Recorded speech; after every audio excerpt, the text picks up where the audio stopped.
Ha? Care. Ano ba? Ano na? Effort. Sacrifice. Ano ba? Mga practical. Ano yung mga practical na bagay na pwede mong ibigay na masabi mo, ito, pinapahalagaan kita? Pera? Sino yun? Tiga, yan.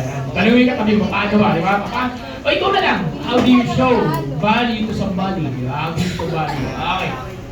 Si Jesus, kung sasabihin natin, at yung mga sumusunod, okay? Okay. Hindi to in order. Okay, paano yung ginawa? He encouraged people. Example, sino in-encourage ni Jesus na pagbibigay ng value? Yung babae na nasa balon, kung saan maraming siyang naging asawa at in-encourage ni Lord yun. Pinakilala niya yung sarili niya, and ang pagpapakilala niya in a form of encouragement and rebuke. Pero, nakilala siya bilang Messiah. Bago. Paano? He provided. Si Jesus nag-provide ng pangangailangan. Ano yung pangangailangan? Kailangan kumain. Nag-provide siya. Kailangan ng kagalingan. Nag-provide siya ng kagalingan. And so on and so forth. Tama po ba? Okay, so merong true words. Giving value through words. So sabi mo sa katabi mo, pwede ko akong bigyan ng value sa salita. Yan, di ba? Sa salita. Meron naman sa pamamagitan ng gawa. Okay. Meron naman sa pamamagitan ng pagpapatawad o pagmamahal. Paano yon? May isang tao, isang babae na huli. At sabi, itong babae na to, meron siyang nagkukumit ng adultery. At ang parusa sa kanya, kailangan stone to death, and so on and so forth. And sabi ni Jesus, kung sinong may walang kasalanan, siya unang bumato ng bato. At walang bumato ng bato na yon. At sabi, walang nag-judge sa'yo, hindi kita i-judge. At you can go now and sin no more. Naintindihan ba natin na si Jesus, paano niya pinahalagaan si Martha, Mary, saka si Lazarus, yung mga barkada niya? He took time. Naglaan siya ng oras. Pinuntahan niya. So, etong mga bagay na to, tingnan mo yung katabi mo, o tingnan mo yung sarili mo, ginagawa mo ba yung mga bagay na to?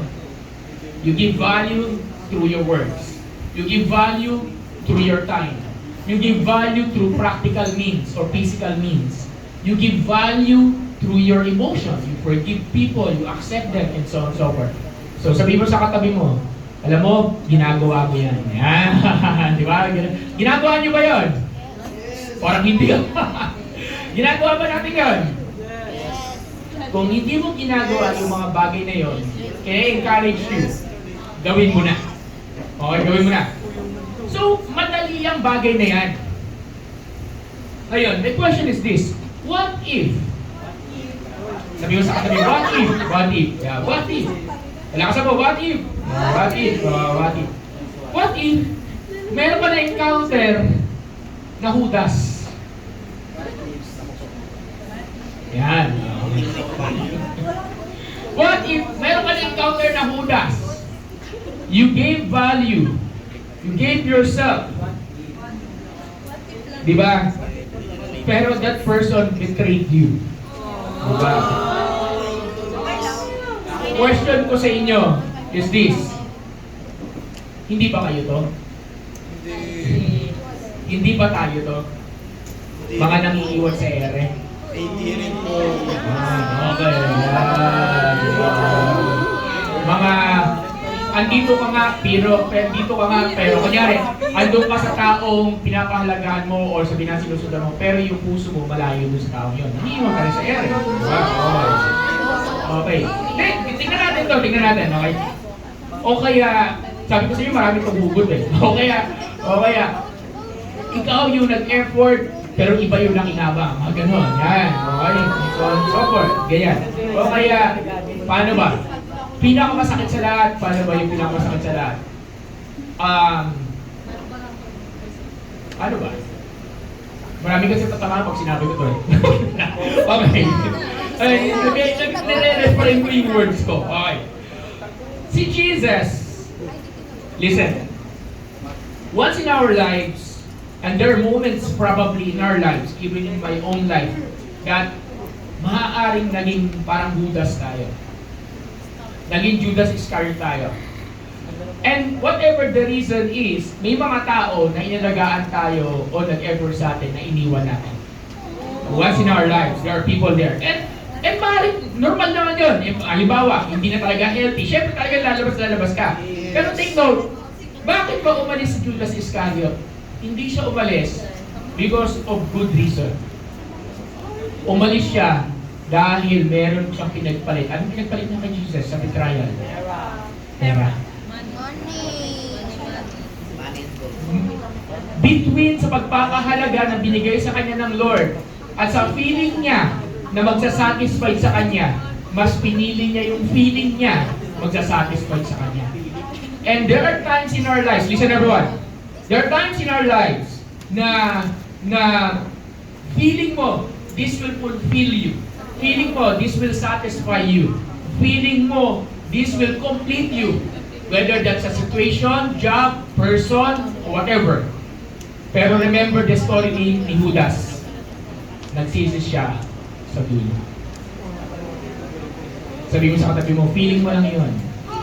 Nakasama mo, feeling mo lang yun. Feeling mo lang. So, how do we overcome how do we overcome kung yung pagbabali na binigay sa'yo hindi na ibalik? How do we overcome that? And that is something na gusto ko lang ilan sa inyo. Diba? How do you overcome? Pastor, magpatawad. Okay, tapos yun magpatawad. Tapos? Tapos?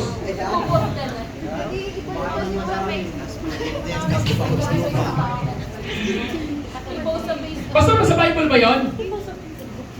Si Pedro. Anong ginawa ni Pedro? 3 beses, dininay niya si Lord. Yung tao na nakaranas na maglakad sa tubig, yung tao na sinabi niya, Panginoon, over my dead body, hindi kita iiwan. Parang ganun yung verse, gano'n. Magkamatay. Yung tao na nandiyan nahuhuli na si Jesus, naglabas ng ang tawag doon? Itak ba yun? Sa sword. Tapos makipaglaban ng patayan, di ba? Natapyas pa yung tenga ng isa. Di ba? Pakipagpatayan. Tapos biglang, ayan na, nung hinuli ng Panginoon, ano nangyari? Nagtakbuhan. Tapos, 3 times, dinirenji kami niya, Pedro, bago tumilaw ko manok, didiri mo 3 times. Hindi, Lord, over my dead body. Hindi. Magkamatayan, hindi kita iiwan. Ano? Sino sa atin minsan na nagsalita na gano'n? Hindi kita iiwan, magkamatayan na, mahalaga ka sa akin, I will stay by your side. Then tumingon pa, wala nang tao yan. Si Pedro. Si Pedro. But,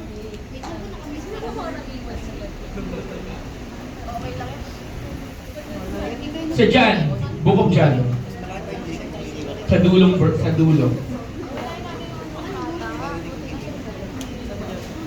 John chapter 21. Ayoko na itong preaching na to. Okay. John chapter 21. Si Pedro. Sabi dito,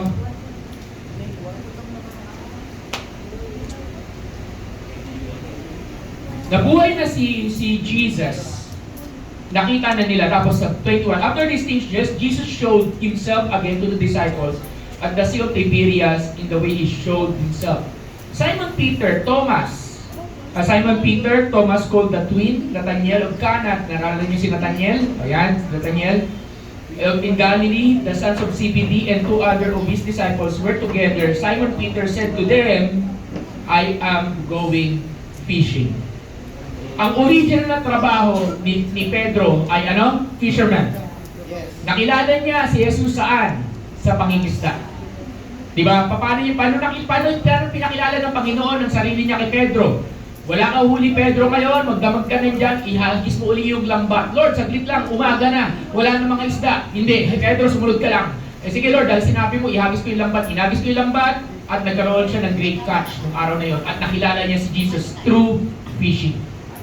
Tapos sinabi ni Jesus sa kanya, I will make you fisher of men. Follow me. So, naging fisher of men si Pedro. Namatay si Jesus, nabuhay na muli, nakita na nila uli. Tapos sa John chapter 21, sinabi ni Pedro, babalik muna ako, mangingisda. Sometimes, there are times in our lives na when things go wrong in our lives, lalo na, like, there are people na iniwan tayo, like ito, wala na si Jesus sa tabi nila, feeling nila wala na si Lord. Diba? Hindi na nila physically kasama ang Panginoon. May tendency tayo, bumalik tayo sa mga dati nating ginagawa. May tendency tayo na yung bagay sa tayo inalis ni Lord, babalik ka na. May tendency ka to become that, nag-enjoy ako sa concert, so magko-concert na lang ako. Ganon. Nag-enjoy ako sa barkada, magbabarkada na lang ako. Nag-enjoy ako sa game, ano tawag doon? Ano tawag doon sa Dota o ano na ba yung ano ngayon, yung uso ngayon? Diba? Doon. Hindi na, Fortnite na ngayon. Diba? Ganon. Ganyan. So, yung mga bagay, kung saan, sinabi mo na, eto, committed na ako kay Lord. Eto nang gagawin ko simula sa araw na to, and so on and so forth. The tendency is this. Because, hindi mo na makita yung sarili mo muli sa ganong sitwasyon. Hindi na nakikita ni Pedro yung sarili niya as a fisher of men kasi dininay niya na ang Panginoon, then he find himself again becoming a normal fisherman. Sabi mo sa katabi mo, please naman. Sabi mo sa katabi mo, please naman, huwag ka naman bumalik. Diba? Huwag ka bumalik sa dati. Ano sa katabi, huwag ka bumalik sa dati. Diba? Huwag ka bumalik sa dati. Bakit? Kasi church, this is what I want you to see. Nakita ni Pedro ang Panginoon, napatawad na siya, alam niya, oo. Pero ang tanong, napatawad niya na ba yung sarili niya? And that's the problem with us. Bakit ayaw mo ba mag-worship team? Ayaw mo maging part ng worship team kasi hindi pa ako ready, hindi pa ako prepared. Bakit ayaw pa? Kasi ganito. Bakit ayaw pa mag-lead? Kasi ganito. And so, we can give thousands of reasons why you are not ready again to serve the Lord. But at the end of the day, this is what I'm trying to tell you. When the Lord restores you, you are already restored. Ang tanong na lang, kaya mo bang hawakan yung pagpapahalaga na binibigay sa inyo? Yes, nakayanin. Amen. Okay. Another one is this. Tayo, ano gagawin natin when we felt that somebody, yung pagbavalue natin, hindi natin nakuha? And this is where we find ourselves. Sometimes, sino sa inyo, bumalik sa pagiging mangingisda ulit. Hindi ka nga nangingisda, pero ginagawa mo na naman ngayon. Diba? Andun na naman yung bitterness, andun na naman yung unforgiveness, andun na naman yung hatred, andun na naman yung whatever, I don't know, kung ano meron ka. Diba? Dati, nakaligtas ka na, kunyari, addict ka sa soft drinks dati, tinanggal ka na sa soft drinks. Sample lang, wala rin soft drinks. Tapos, kasi may tao nag-inspire sa'yo na tanggalin yung soft drinks. Nawala yung taong nag-inspire sa'yo na tanggalin yung soft drinks. Ginawa niya. Bumalik ka sa soft drinks. Hindi nakaka-relate. Yan. Naunawa niyo ba ako? Yes. Okay. Relatable. Tingin sa akin. That is, guys, yun ang nangyayari sa atin every time that feeling natin either nawala yung tao na binibigyan natin ng halaga o nawala yung tao na nagpapahalaga sa atin. There's always a tendency for us to go back to our old lives. Tama yung sinabi ni Ate Mao yung move on. Ang tanong, ang problema, hindi pala tanong, ang problema, mahirap siyang gawin. That's why, pagdating sa verse 15, basahin natin. Verse 15. Tapos sa mag-isda si Pedro, nakita nila si Jesus sa pangpang, lumangoy si Pedro, papunta ng pangpang, nakita, ay si Lord yun, tapos lumangoy siya. Tapos, nagluto si Jesus ng pagkain nila. Si Jesus nagluto ng pagkain nila. At pagdating sa verse 15, basahin natin, 1, 2, 3, go. When they had eaten breakfast, Jesus asked Simon Peter, Simon, son of John, do you love me more than this? Yes, Lord, he said to him, you know that I love you. Pause. Sige, tuloy natin. Okay, tuloy. Sorry. Okay, tuloy. Okay, go. Feed my lambs. Verse 16. Tuloy. Okay, verse 16. He told him. Okay. Sorry. With verse 16. 1, 2, 3, go. A second time he asked him, Simon, son of John, do you love me? Yes, Lord, he said to him, you know that I love you. Shepherd my sheep. Okay, verse 17. He asked him the third time,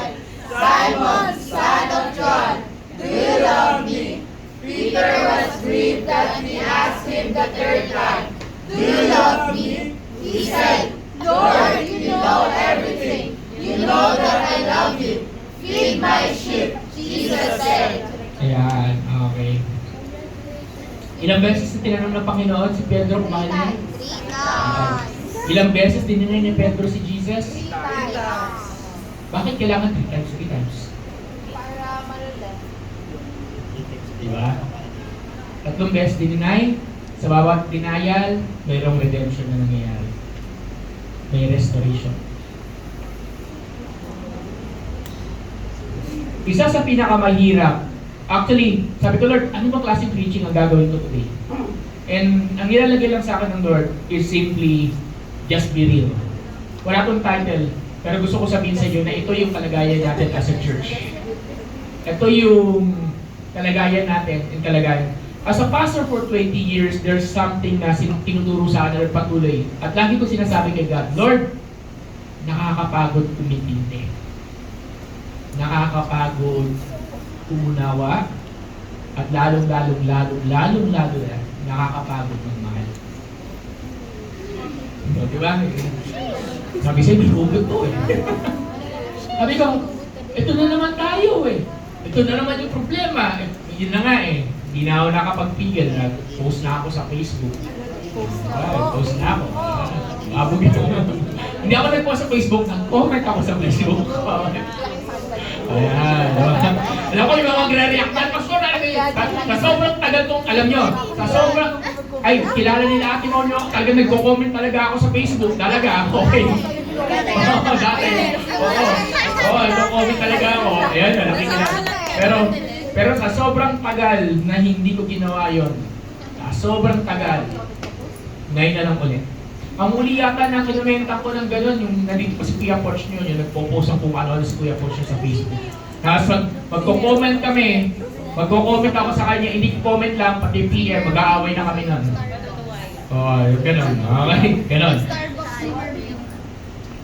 Na-delete na yata, kaya hindi nyo napapabasa eh. Ewan po, kasi hindi ako pinapansin, so dapat pansinin mo ako, magpo-comment ako sa'yo. Di ba? Okay. Okay, gagawa ko ng paraan para lang makuha yung pansin, attention mo. Okay, anyway. Kasi leaders are the one who must make hard decisions. Because hindi nyo naman kayang gawin yun eh. Yun nga, dare ko kayo gawin nyo. Di ba? Okay. Now, hindi yun yung point. Ang point ko is this, listen. Point is, I was asking God, Lord, ito na naman tayo. Here we go again, Lord God. Ito naman yung problema, ito na naman yung emosyon, ito na naman yung sitwasyon, ito na naman yung whatever. Parang nakita ko na to eh. Tapos ano susunod? Ito na naman.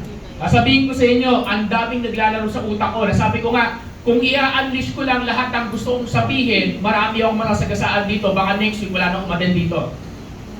Pero lahat ng nasabihin ko sa inyo, 100% true, 100% for your own good, 100% this is something that will be beneficial sa sarili mo. Hindi naman para, hindi naman lahat. Karamihan. 100% this will be beneficial sa iyo at para sa congregation at sa ministry and lalo na sa future. Pero, marami din sa inyo, siguro na 80% aawayin ako. Because you will never like what I'm going to tell you. Or what I'm going to ask you to do. For example, mayroon akong pwede sabihan dito na hindi ka pwede sumama sa outing next week.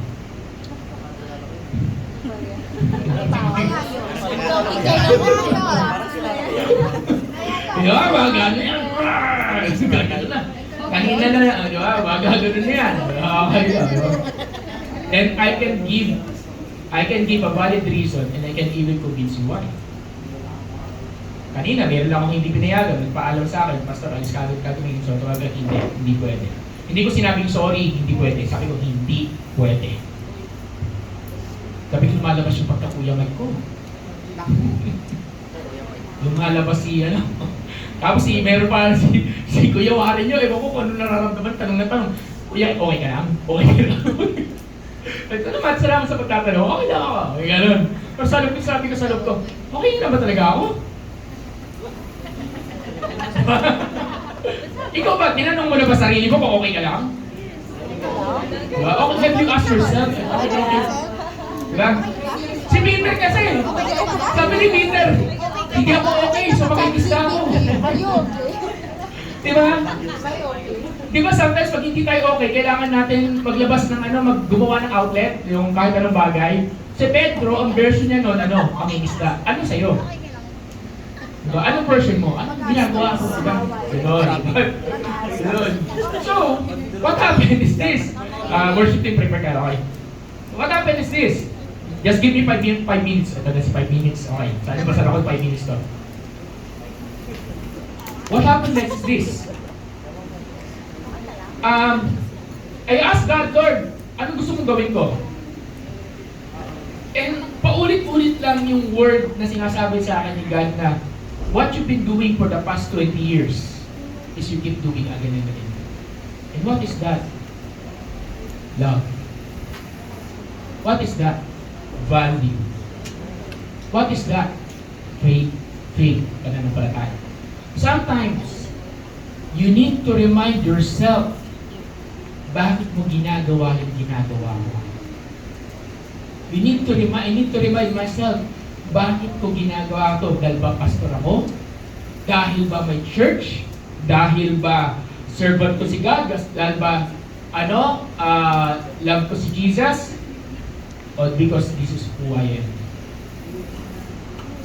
Ginagawa ko not because I'm a pastor. Ginagawa ko because this is who I am. Kilala niyo ako, yung pagpapatawad. Kilala niyo ako pagdating sa value. Kilala niyo bakit? Because this is who I am. My question to you guys is, who are you? Who am I? Who are you? Who am I? Kaya, sabi ko, Lord, sige, forgive na naman. Sige, intindi na naman. Sige, love na naman, and so on and so forth. But, at the end of the day, question ko is this. Sa mga taong na-encounter natin sa buhay natin, and I mean lahat yan, nag-iwan ka ng isang bagay sa puso nila. Alam niyo kung ano? May ginawa ka sa buhay nila. Bakit nagsisi si Judas? Kasi na-realize niya, Lord, mali ito eh. Mali itong ginawa Ano ko. yan? Ano yan? Diba? Ba't nagsisi si Judas? Kasi na-realize mali ginawa niya eh. May impact yung ginawa ni Jesus sa kanya eh. Amen ba? So I hope na this simple encouragement is may bubuhayin siya sa puso mo. Na let us not stop giving value sa buhay ng mga tao. Kung paano pinahalagaan ni Lord ang mga disciples niya, eh ganoon din natin pahalagahan ng bawat isa. Amen? Hayaan mong sukuan kanila. Basta huwag mo silang sukuan. Pag bumalik, tanggap eh. Eh pastor, nakaisang daang balik na yan. Hindi isang daang sa tanggap. Pero bawat tanggap, may sitwasyon na hindi, kunyari to. Meron tayo dito na pangatlong beses ko na in-invite, sabi niya, pupunta ulit, wala na naman ngayon. Siguro kasi birthday ngayon. Pero sabi ko, naaawa na ako sa batang ito. Ganun na ako sa puso ko. Even though tagal ko na siyang hindi nakikita, sabi ko, naaawa na ako. Kasi nung isang araw, naputulan sila ng kuryente, she's asking me kung nagre-rent tayo dito sa and gusto niya sana patuloy yung mga anak niya rito. And sabi ko sa kanya, hindi tayo nagre-rent dito ng ito lang, Saturday. Kasi wala kang kuryente, kahit yung mga bata lang daw. Nawa ako sa kanya, habang kinukwento niya sa akin yung nawa. At gusto ko siyang sabihan, kung nakinig ka lang dati.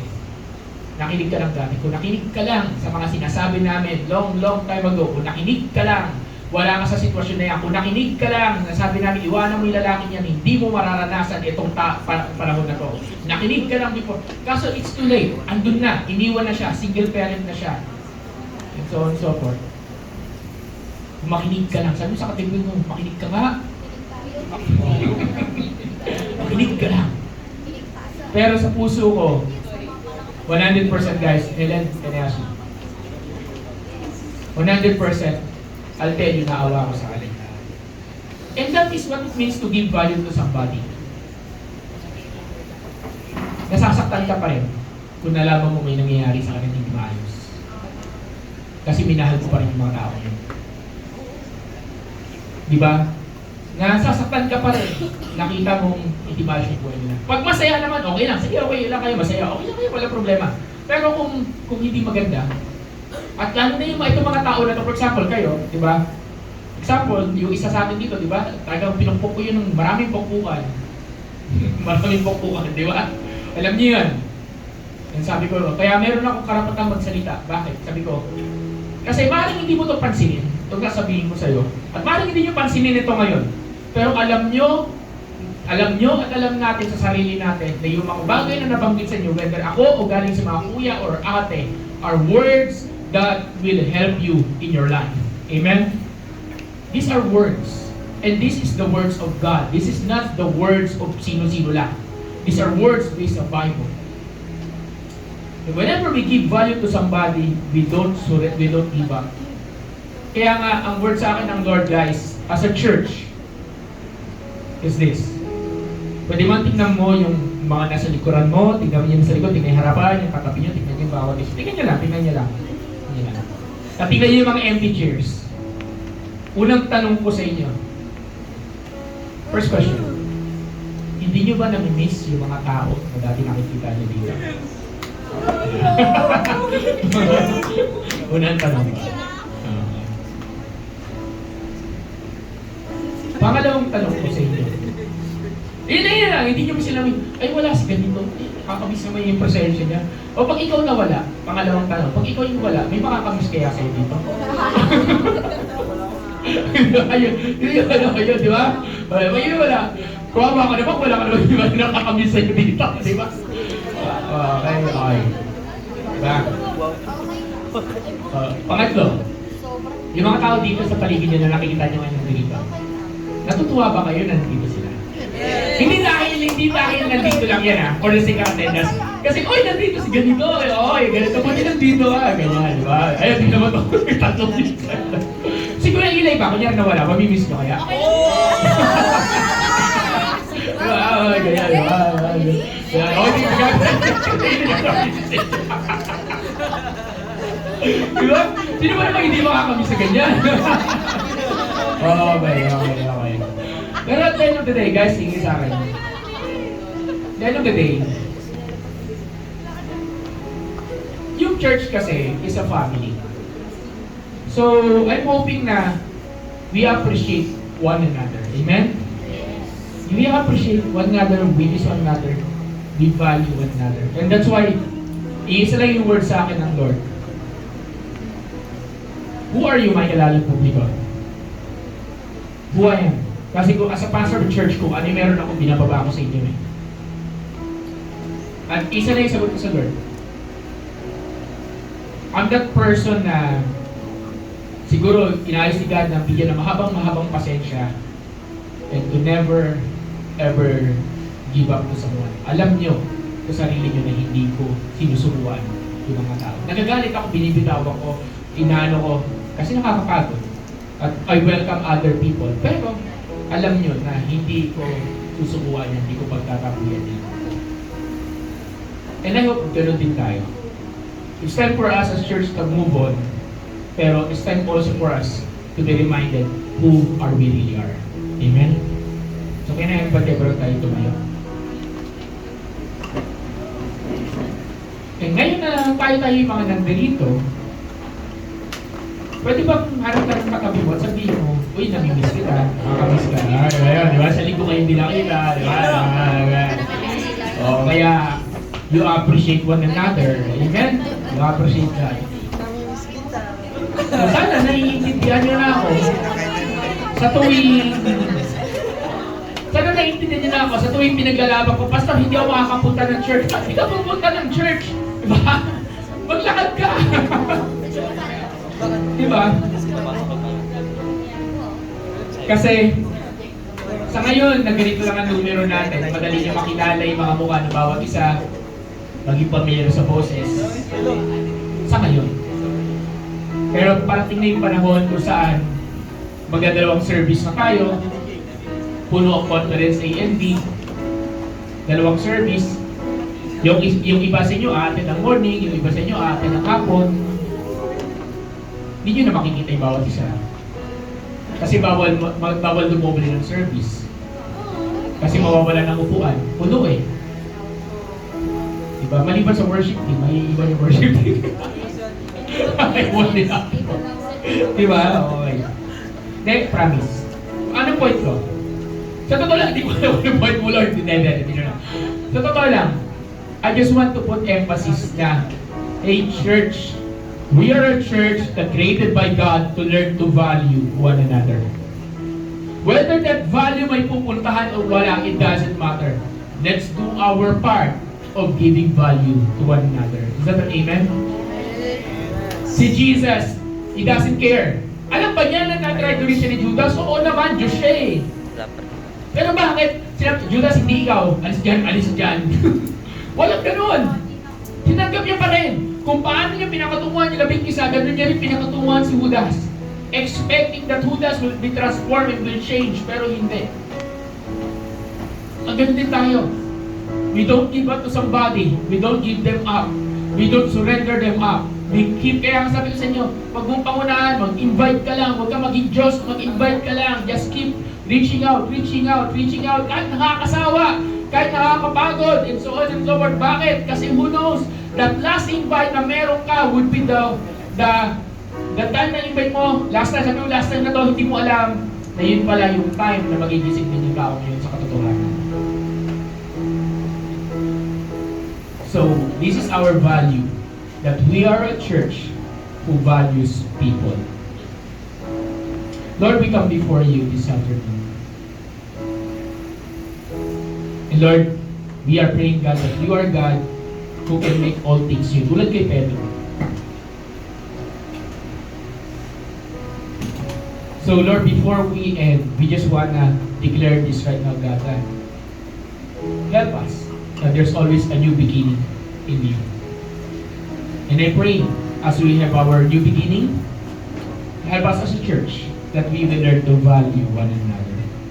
We're going to sing a new song. Can I ask you, Ate Mau? A new song to, pero lumang kanta na to, pero ngayon lang natin ilaline up. Then let's sing this song, All Things New. Can I call the worship?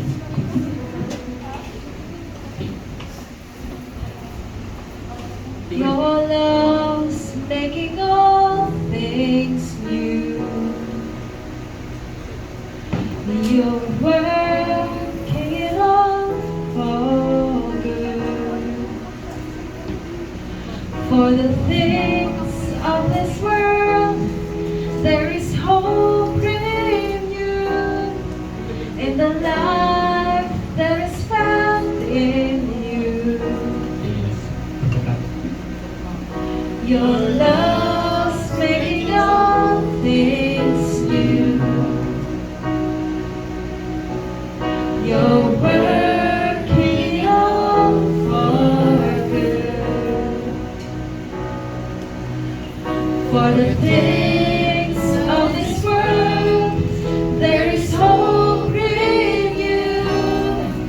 In the life that is found in you.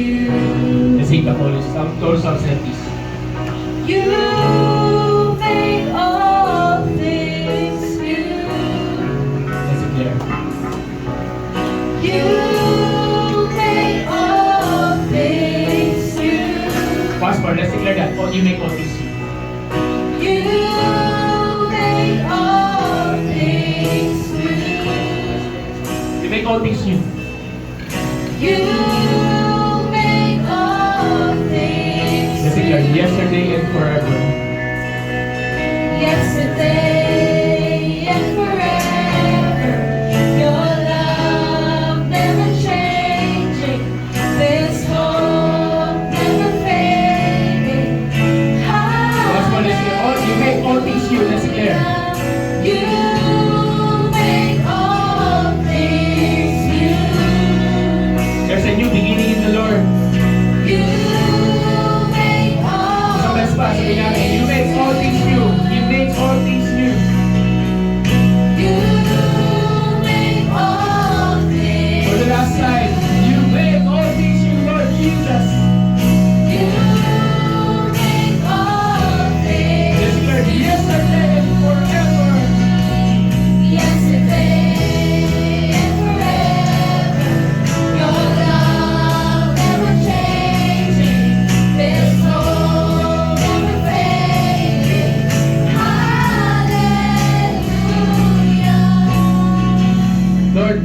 continue to sing this song, we are praying right now, God, that you are making all things new. At napakasimple ng mensahe sa araw na to.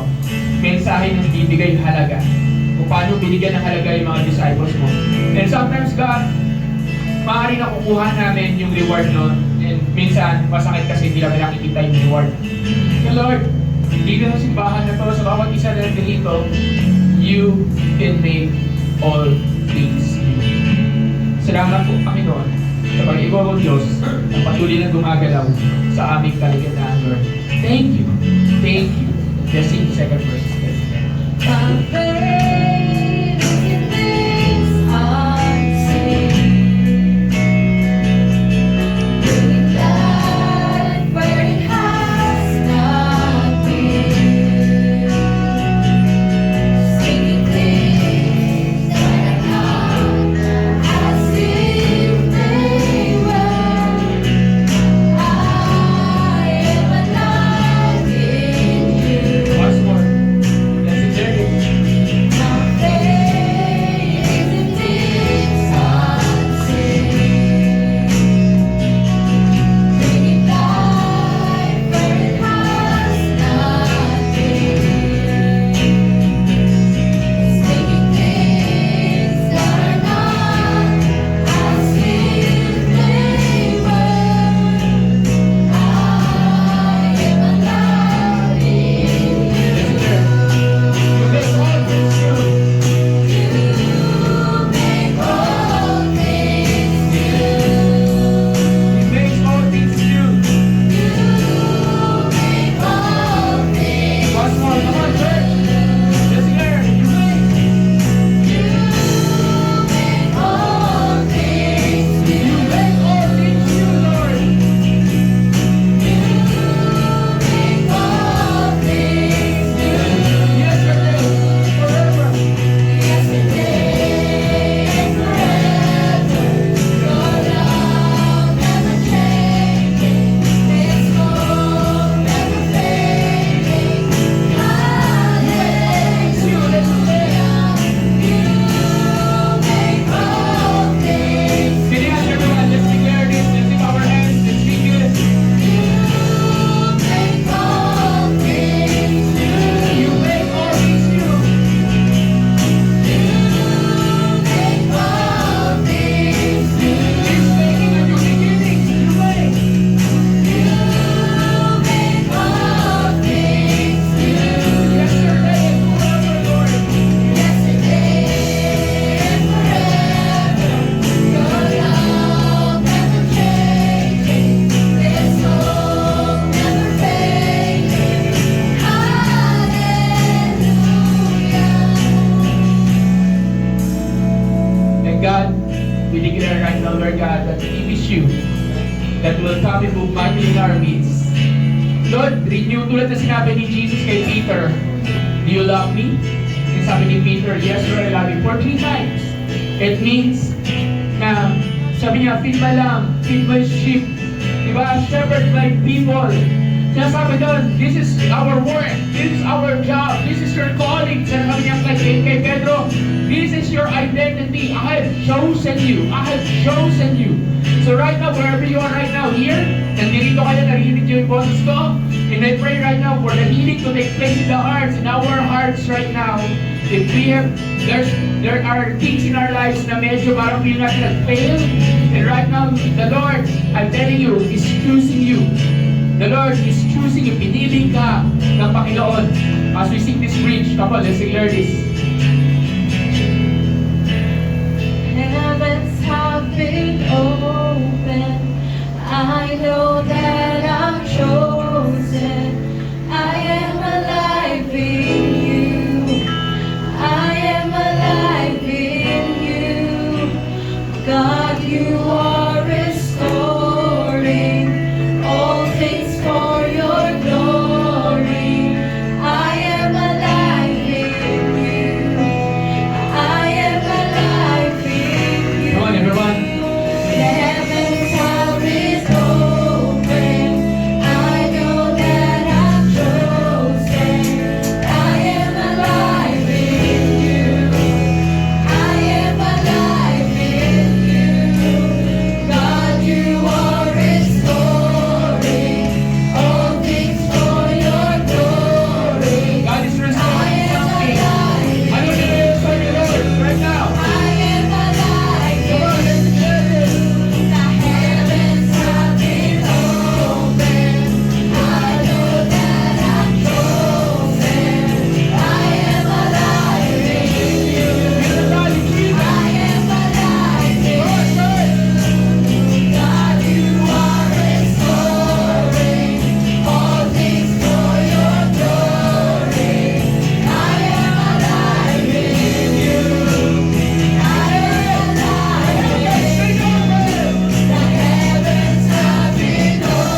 right now, Lord. And I pray, God, right now for the restoration to take place. And if you're that person, I want you to express that to God. Sabi mo sa Lord, Lord, restore my heart. Restore everything. Kung meron man nasisira, meron man nasakitaan, heal the land. God, it's healing right now, Lord. Do it again, Lord. Raise up us once more. You make all things new, God. You make all things new in this church among us. Jesus. One more, come on. You make all things new. Let's sing it, everyone.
Tanong ako sa iyo, kapatid. Ano yung ginagawa ng Lord ngayon sa puso mo? Ang topic natin is value.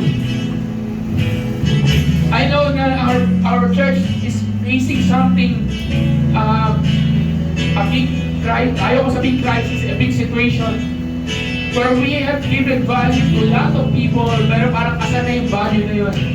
But I just want to say this. There are lots of people na nangangailangan pa ng pagpapahalaga mo. There are lots of people out there na nangangailangan pa sa pagpapahal mo, sa pag-iintindi mo, sa pagbibigay mo ng panahon at oras. There are lots of people that God will bring to this place, to this church, to your lives, where God will use you to give value. So I'm telling you right now, rise up from wherever you are. And when there are things in your lives na parang nabali mo na yung pag-value sa'yo, magbibigay ng halaga, I'm telling you now, God is restoring something in our lives right now. God is restoring your identity right now. That who you are is a person who knows how to give value to people. Who you are is a person who knows how to love. Is a person that never gives up, never surrenders. You are that person. You are chosen before the Lord. Thank you, God. Thank you for the healing that is taking place right now, God. Thank you, God. Thank you, Jesus, for everything. Maraming salamat po. Let's declare the heavens been open. That's who you are. That's who we are. Come on, let's declare that you are chosen by God. Thank you, Jesus. The heavens have been opened. Come on, everyone. Let's get me this one. This part. I'm chosen. Come on. I am alive in you. I am alive in you. God, you are restoring all things for your glory. I am alive in Can you you. sing, everyone? I am alive in you.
pamilya mo, parang hindi na ibabalik sa'yo, this song is for you. If there are people here na naramdaman mo, na binibigyan mo halaga yung mga kaibigan mo, at hindi na ibabalik sa'yo, this song is for you. Kahit dito sa church, na binibigyan mo, hindi na babalik sa'yo, this song is for you. God is restoring something in your life. God is restoring something. Lord, thank you. Thank you. So wherever you are, can you just give Him thanks? Pasalamat ka lang sa Lord. Pasalamat lang tayo sa Panginoon for what He has done today. Come on, just cry out to the Lord. Just love Him. Just give Him thanks and give Him all the glory. Grabe God, thank you. Grabe Lord, na ginagawa mo siya sa kalikitan. Maraming salamat po Panginoon. Thank you Lord for you are restoring life. You are restoring hearts. You're restoring relationships right now God. Thank you Lord for this everything amazing things that you are doing. Wow. Lord, as the church, we are making a promises. We are making a promise. We're making a covenant that we will be a church that will always give value to the people. We will give value to you. We will give value to one another, and we will give value to those people na i-connect kami. Mararamdaman nila si Jesus sa amin. Mag-miss namin yung bawat isa sapagkat nandun yung pagmamahal Panginoon. Maraming salamat po. Thank you. Kaya sa body video, lalaki sa lalaki, babasbay, yakapin nyo lang yan, takbayan mo, come on. Let's just embrace one another. God loves you, God loves you. Thank you, Jesus. Thank you, Lord. Grabe. Praise the Lord. Amen. Amen. Amen.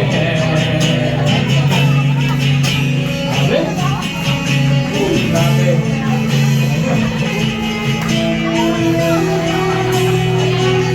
Okay. Yes. Sa conference kit tayo mag-picture take mag-offering.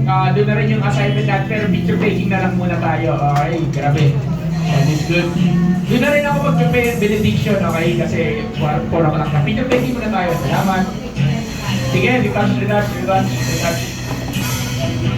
I-offering pa tayo, wala pa nang alis. I-offering pa tayo, may gagawin tayo, wala pa nang